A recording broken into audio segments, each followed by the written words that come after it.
স্বৈরাচার আমাদের দেশের জ্বালানি বিদ্যুৎ ব্যবস্থাকে এমন একটা বিধ্বস্ত বিপর্যস্ত অবস্থা রয়ে গেছে। ৩ লক্ষ কোটি টাকা শুধু এখান থেকেই তারা আত্মসাৎ করেছিল। ১৬-১৭ বছর স্বৈরাচারের রেখে যাওয়া পুরো একটি বিধ্বস্ত ইকোনমি, ১৬-১৭ বছর রেখে যাওয়া স্বৈরাচারের একটি বিধ্বস্ত জ্বালানি বা বিদ্যুৎ ব্যবস্থা, ১৬-১৭ বছর ধরে স্বৈরাচারের রেখে যাওয়া একটি শিক্ষা ব্যবস্থা, একটি যোগাযোগ ব্যবস্থা, একটি স্বাস্থ্য ব্যবস্থা, যেটি বলি না কেন প্রত্যেকটি ব্যবস্থা ছিল বিধ্বস্ত।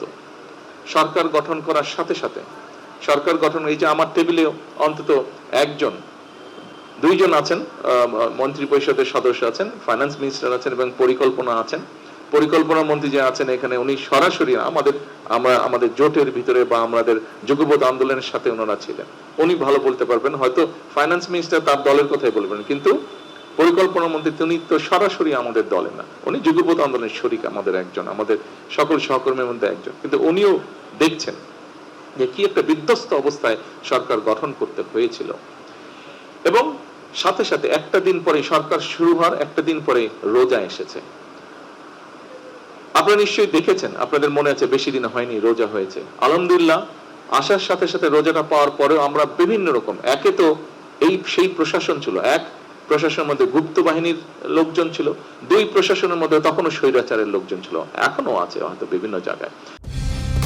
কালার এক্সপার্ট, জর্জ স্যাপ এবং মাইল্ড অন হ্যান্ডস টেকনোলজি সমৃদ্ধ অরিক্স ক্রিস্টাল ওয়াশ আপনার লন্ড্রি এক্সপার্ট।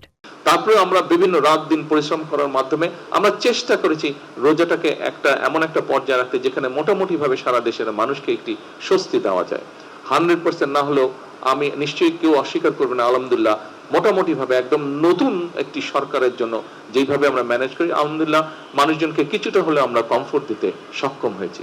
রোজাটি শেষ হবার আগেই একটি যুদ্ধ পরিস্থিতি, মধ্যপ্রাচ্যে একটি যুদ্ধ পরিস্থিতি তৈরি হয়েছিল এবং যুদ্ধ পরিস্থিতি তৈরি হওয়ার সাথে সাথে একটু আগেই আমি বক্তব্যে বলেছি যে ১৬-১৭ বছর যে স্বৈরাচার ছিল, সেই স্বৈরাচার আমাদের দেশের জ্বালানি বিদ্যুৎ ব্যবস্থাকে এমন একটা বিধ্বস্ত বিপর্যস্ত অবস্থা রয়ে গেছে।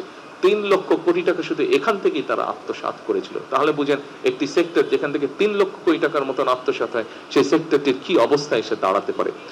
স্বাভাবিকভাবে যুদ্ধ পরিস্থিতির কারণে আমাদেরকে তেল বলেন, বিভিন্ন গ্যাস বলেন, এলএনজি বলেন, এই সবগুলো আমাদেরকে বিদেশ থেকে ইম্পোর্ট করতে হয়, এটা তো আমরা এখানে প্রডিউস করি না। আমরা তখন স্বাভাবিকভাবে পুরো জিনিসটাকে স্বাভাবিক রাখার জন্য আমরা যেখান থেকে পেরেছি আমরা চেষ্টা করেছি জোগাড় করে নিয়ে আসতে, যাতে দেশের মানুষকে কমফোর্ট দেওয়া যায়।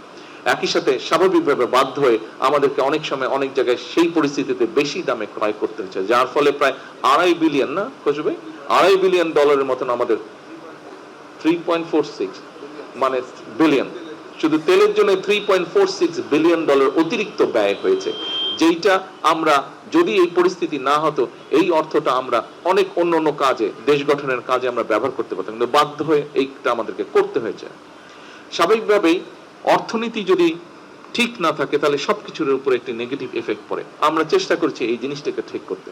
আপনাদের নিশ্চয়ই মনে আছে শেয়ার মার্কেট বা ক্যাপিটাল মার্কেট যেটাকে আমরা জানি, এই ক্যাপিটাল মার্কেটের কি অবস্থা হয়েছিল স্বৈরাচারের সময়। এখানে মানুষ আত্মহত্যা পর্যন্ত করেছিল, একজন দুইজন ব্যক্তির নিজেদের তারা কিভাবে আত্মসাৎ করে নিয়ে গেছিল লক্ষ লক্ষ মানুষের অর্থ, মানুষ আত্মহত্যা পর্যন্ত করেছিল।